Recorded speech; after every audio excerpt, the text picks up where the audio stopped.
नमस्कार बंधुरा आज के निये एसेछि सम्पूर्ण निरामिष एक चपेर रेसिपि जेटार मध्य ना थाकबे पेঁয়াজ ना थाकबे डिम।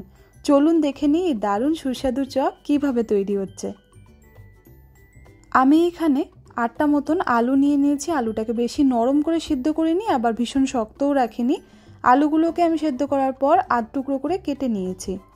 आमी एखाने बीट नुन दिलाम 1 टीस्पुन, आपनारा चाइले परे सादा नुनও दिते पारेन।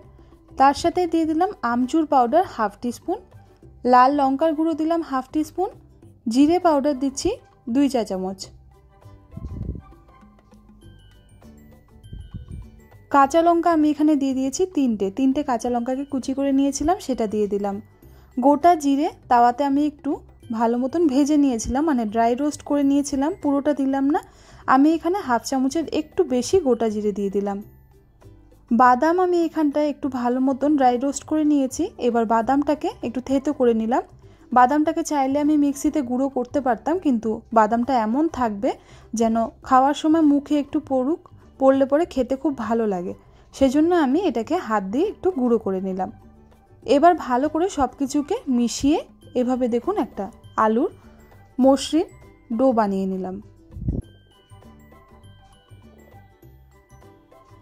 এবার একটা বাটির মধ্যে আমি কর্নফ্লাওয়ার পাউডার নিয়ে নিচ্ছি 2 টেবিল চামচ। এবার এর মধ্যে আমি জল দিয়ে দিলাম আমি এখানে 6 টেবিল চামচ দিয়ে ভালো করে এটাকে আমি মিলিয়ে নিচ্ছি। এই কর্নফ্লাওয়ারের যে মিক্সচারটা এটা যেন একদম পাতলাও না হয় আবার একদম ঘনও না হয়। এবার আলুর থেকে আমি এখানে একটা বল তৈরি করে নিলাম, ভীষণ সহজ। দেখুন এরকম একটা মিডিয়াম সাইজের বল আমি তৈরি করে নিলাম। এবার এটাকে কর্নফ্লাওয়ারের এই মিক্সচারটার মধ্যে দিয়ে চামচ দিয়ে একটু ঘুরিয়ে নিচ্ছি।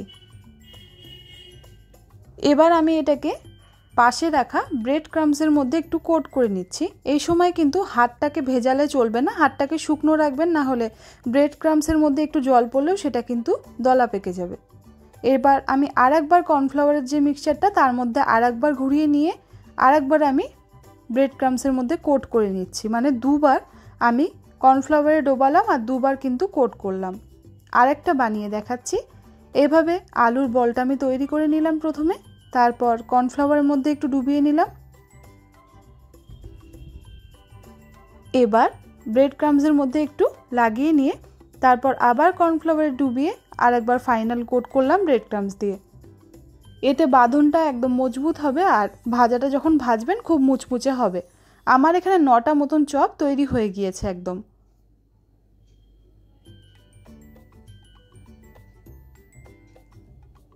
এবার আমি একটা টিপস আপনাদের সাথে শেয়ার করছি।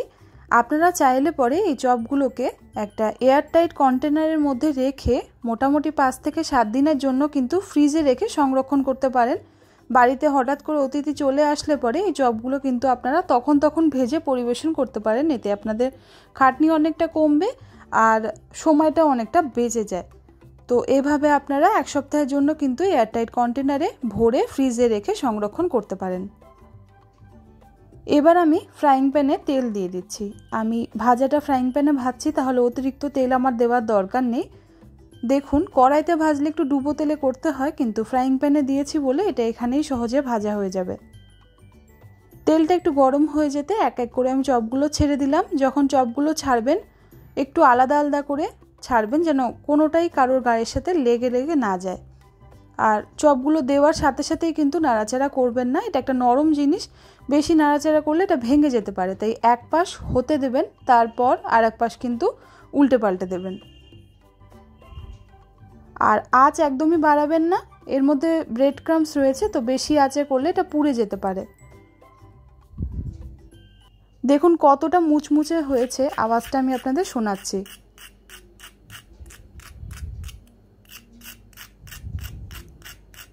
দেখলেন তো কত কম সময়ের মধ্যে একটা দারুণ নিরামিষ চপ তৈরি হয়ে গেল। উপকরণ কিন্তু সেরকম কিছুই নয়, সামান্য একটু আলু আর কয়েকটা মশলা দিয়ে তৈরি হয়ে গেল খুব অল্প সময়ের মধ্যে দারুণ স্বাদের নিরামিষ চপ। এভাবে বাড়িতে তৈরি করে নিন, তাহলে আর দোকানের অপেক্ষায় থাকতে হবে না। রেসিপিটা কেমন লাগলো জানাবেন, জানানোর জন্য রয়েছে কমেন্ট বক্স। ভালো লাগলে একটা লাইক করবেন আর নিচে ডান দিকে থাকা রেড সাবস্ক্রাইব বাটনটাকে একবার অবশ্যই প্রেস করে দেবেন।